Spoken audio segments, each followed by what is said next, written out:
YouTube? This is Saffron TP for all, and I have a comic book review for you.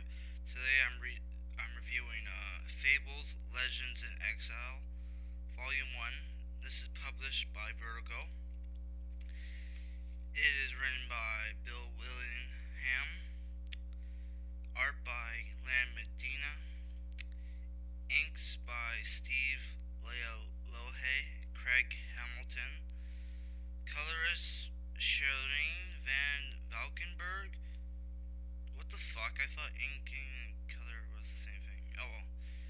Letterer Todd Klein, and the cover artists are James Jane and Alex Malev. If you don't know who Alex Malev is, he did cover arts for, I think, both Nova and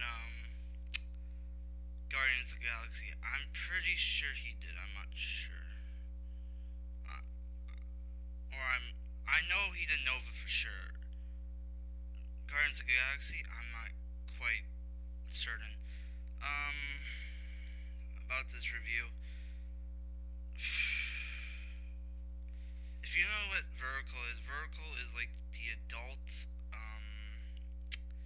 is kind of the adult line for DC.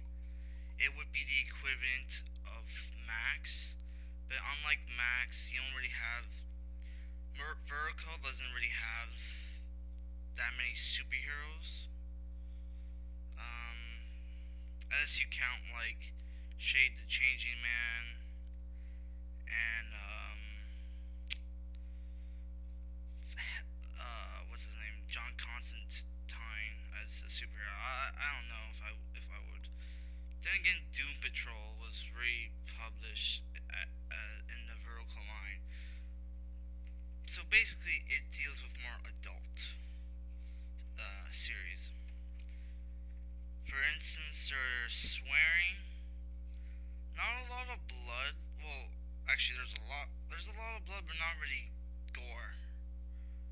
Not a lot of fight. This is more of like intellectual drama, and there's a mystery aspect to it.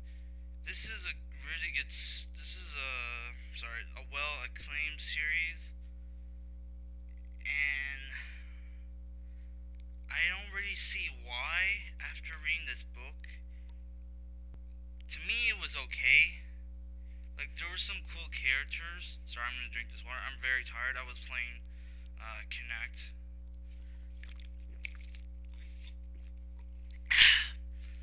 There's some very cool characters, and there's a huge backstory. Some of which I wondered, why the fuck didn't they write a story about that instead of this? But I don't know if they're gonna do what Marvel Zombies did, where they'll come back to it in like a whole different book. I don't know, maybe. The story is Fables is about all the Fable characters. Years ago they escaped from their world because it was conquered by like evil army. They escaped into our world where they kind of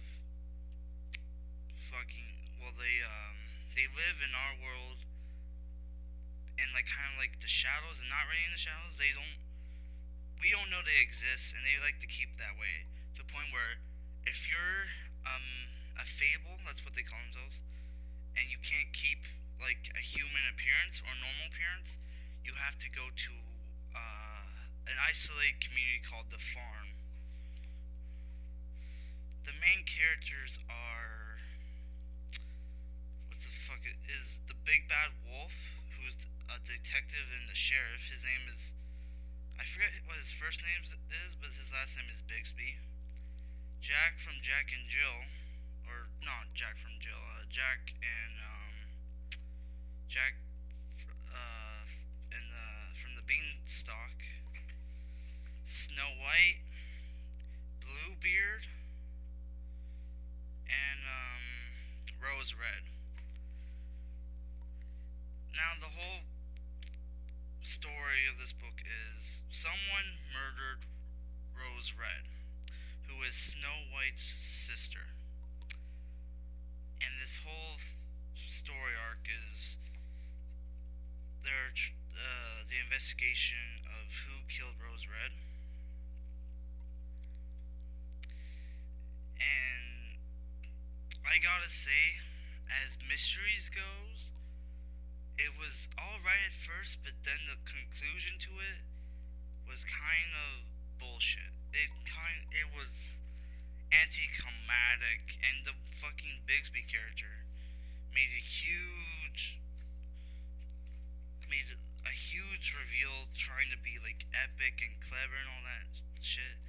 I thought it was, fuck's sakes, I'm trying to do a review. I thought it was kind of a letdown. Like, I thought there was gonna be a whole serial killer thing, which would have been like which would have been like awesome. They talked about this great enemy. Excuse me. What if I was thinking maybe the great enemy came to our world and was gonna hunt them down one by one? That would have been so cool. But no, it was a big letdown.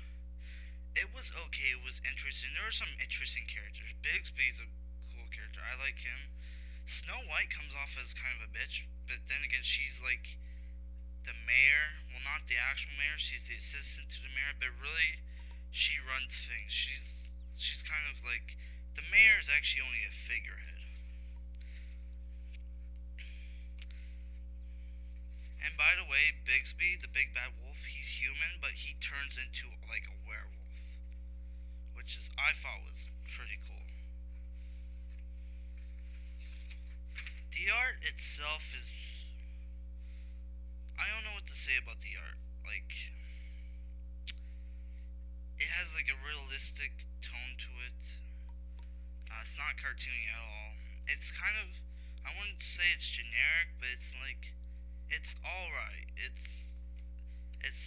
I wouldn't call this artist one of my top. He wouldn't be in my top 10. Like, he's no J.G. Jones or Alex Ross. No. The cover art's pretty good, I would say. I will say this: the dialogue between the characters is awesome. The back and forth, the backstory is very interesting. I thought it was awesome.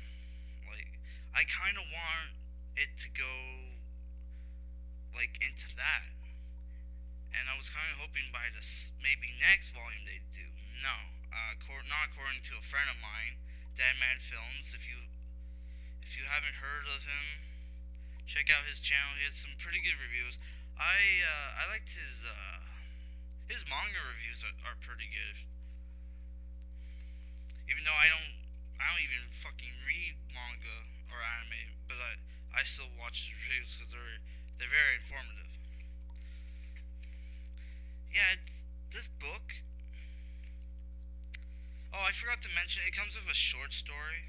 I haven't read it yet because I don't read books. I don't know if it has anything to do with the main story or not. I don't know. This is an adult book, so if you're not, because they're swearing in it, but if you're 14, fuck it. I was reading way worse shit than this when I was 14. I was reading Berserk. If you don't know what Berserk is, it's a great book, but it's fucked up as shit.